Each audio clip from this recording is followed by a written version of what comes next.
Moving on. A number of states have recently passed laws that severely restrict women's access to abortion, some with the stated goal of triggering legal challenges that could ultimately see Roe v. Wade overturned by a newly conservative Supreme Court. In your view, what specific legislative steps, if any, could Congress take to protect women's reproductive rights from these threats? And we'll begin with Richard Fleming. Well, first, I want to say that only women should have the right to say what and do with their own bodies as they see fit. I don't think that no man should tell a woman how to handle her body or what to do. But as far as Congress, you know, there's several steps that they could take. Number one, I would see, like, for Congress to really, when they make these decisions, have some women congressmen in those committee meetings, number one. I think that's first and foremost, and so they can get some input on exactly what's their issue with abortion. Period. You know, abortion has been around. Seems like since we got more, I guess Donald Trump has got in office, this Roe versus Wade has popped up. You know, by design, of course, but I think it's more so just to rile the base. But as far as steps, I think they just got to just take a hard stance and just, you know, vote party line is pretty much is what they've been doing as far as Roe versus Wade. And I think it's going to always stay party line as well when it comes to Roe versus Wade. Unfortunately. Candace Valenzuela. To one of Richard's points, if you want to protect women's health care, elect women. After that, I think we need to work to repeal the Hyde Amendment because if all women don't have access to reproductive health care, if they don't have access to abortions, then it is not access at all. And I think that this all comes back to making this an actual choice. For parents who want to have children as well, we need to have universal access. We need to have a strong public option so that women don't have to wait to get adequate care. You know, when Planned Parenthood shut down in El Paso, my cousin with fibroids lost access to care, and she suffered from quite a bit of internal bleeding, and it was very expensive when she had to go to the ER later. This is not something that should be happening in this country, but it's happening to women every day. There's so many aspects to reproductive care that we're not taking into account, and people are dying as a result. So when I go to Congress, I will be fighting to repeal the Hyde Amendment and making sure that women have access to preventative care, to abortions, to prenatal care, and to postnatal care, because we need to take care of our women. Jan McDowell. In the event that a woman needs to make a decision of whether to have an abortion, I believe she could consult with her family, friends, doctor, church, at her wish. Absolutely not her government having any role in that decision making.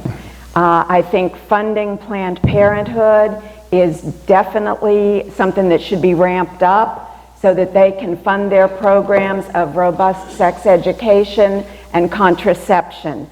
To cut that back or defund Planned Parenthood is to create more need for abortions, which is headed in exactly the wrong direction. If we come to a point where choice is outlawed, only the wealthy will have choice.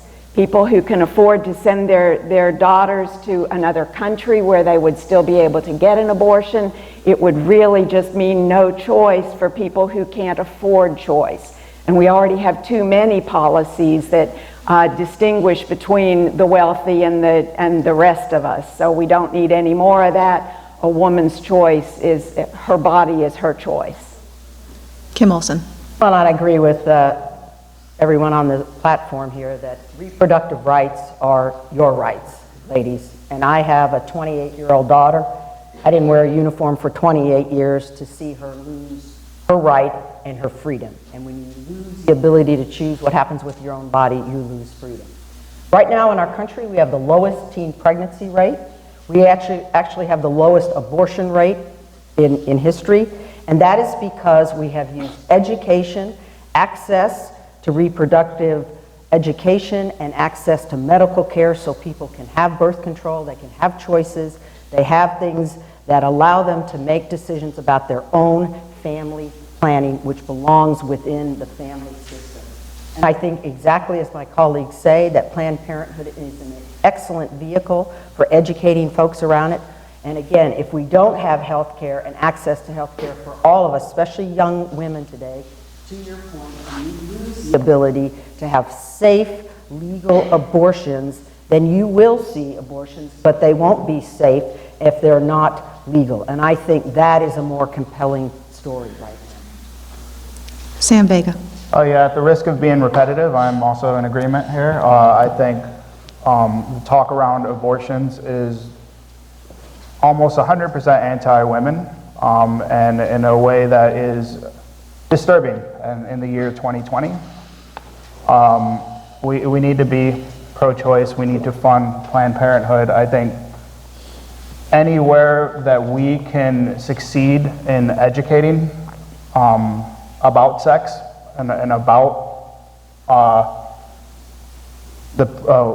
pregnancy a woman chooses to have or not have, that's a win, and that's what we need to be supporting, and that's doing things like codifying Roe v. Wade into law, I think is an absolutely essential thing and something we should push for immediately, and we can't risk losing that, because I think it's the idea of pro-life is just a lie. It's just anti-choice, and women deserve better. John Begin. Yeah, these trap laws are ridiculous. We've got to codify Roe v. Wade into law as soon as possible. I think most of us thought that that was over and done with, but Donald Trump has certainly shown us that that's not the case, so we've got to put that into law. Repealing the Hyde Amendment is an absolute must as well. When I hear Republicans talk about defunding Planned Parenthood, it makes my blood boil. Growing up, my mom was a women's health nurse practitioner at the clinic that Candace was talking about in El Paso, at Planned Parenthood there in El Paso. And I learned about all the wonderful work that Planned Parenthood does on a regular basis. Then after that, when I was in undergrad, I actually spent a few years teaching sex ed to high school students in Arlington. And I learned a couple of things. One, they're very active, and they don't know what they're doing. And that's a problem. That is a real problem. We have got to expand and invest in quality medically based sex education that is going to be beneficial for all of those students. It will give them power and control over what happens to their body. And so that would be the thing that I would add on top of that.